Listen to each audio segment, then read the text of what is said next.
so sure at this stage, but it's a start. It's a start. Is it a start, Martin, in the area of easing the tension between the current board and the supporters, many of whom are in revolt at what has been going on? Well, I was at an AGM some weeks ago, which descended into chaos, really, and that's really unfortunate, because Celtic Football Club is really, it's been unified for a long, long time, and maybe since Jock Stein's days, and maybe even before that. And when the crowd came to the game, and there was an intimidation at Celtic Park because the crowd forced that. Now, and at this minute, this sort of discord between board and a section of the supporters is not good. And at some stage or another, it'll have to end. Some empty seats around the place for this game against Aberdeen.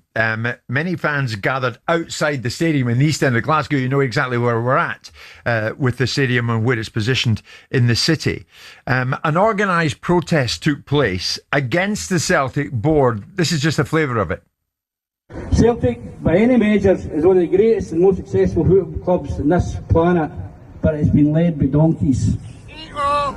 2 lost cup finals in a row, 4 league games lost in a row, a third manager this season, maybe a fourth soon, and humiliation on and off the park, and they see this as a success. They see this as a model, according to the Sunny, the largest shareholder, as having, and I quote, served this club well over the past 20 years. So that was a gentleman at the top of a ladder, if you're watching on YouTube, speaking to quite a sizable crowd outside the main entrance of Celtic Park. And it came just days after Celtic chairman Peter Lowell announced that he was stepping down at the end of this year, citing intolerable abuse and threats. And Martin, I looked on social media and I saw a lot of fans saying, what abuse? What threats? Peter Lowell said, "They have dismayed and alarmed my family. At this stage of my life, I don't need this. I cannot accept this. And so I leave the club I've loved all my life." And he talks about abuse and threats from some sources that had increased and that were now intolerable.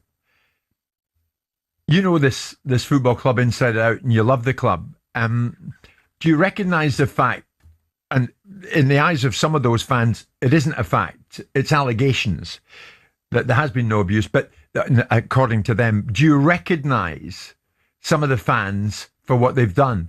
And do you accept, they're frustrated and it's driven them to do that? No, I don't accept that at all. That is not you, and you can be frustrated as a football fan. You can, but please, taking this out in the manner in which they've done, as Peter mentions, the abuse is intolerable. And it is strong. And when it gets to your family, I think listen, you got to stop. You got to really, really stop and think about this here. And, you know, I don't want to be an apologist for it, but although Dermot Desmond brought me to the football club in the first place, a way back, when there were bigger names than me in contention for that job then, and I got an opportunity, an unbelievable opportunity to come back. Circumstances taken into consideration, to come back for a short period of time as an interim manager. Again, it was an absolute privilege to do it. But then I witnessed this, and it's more than discord. It's like mayhem. And as I said, it was personalised really at the AGM.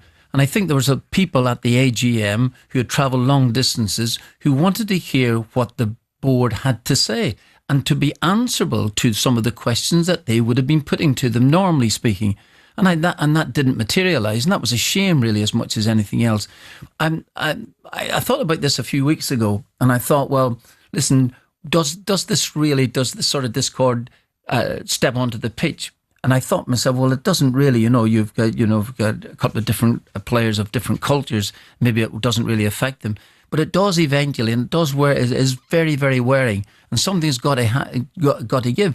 All I will say is this here, that, and this might really upset a lot of Celtic fans in this sense, that there has been great success over the last 20 odd years, like 38 trophies, and sometimes you can have a dip.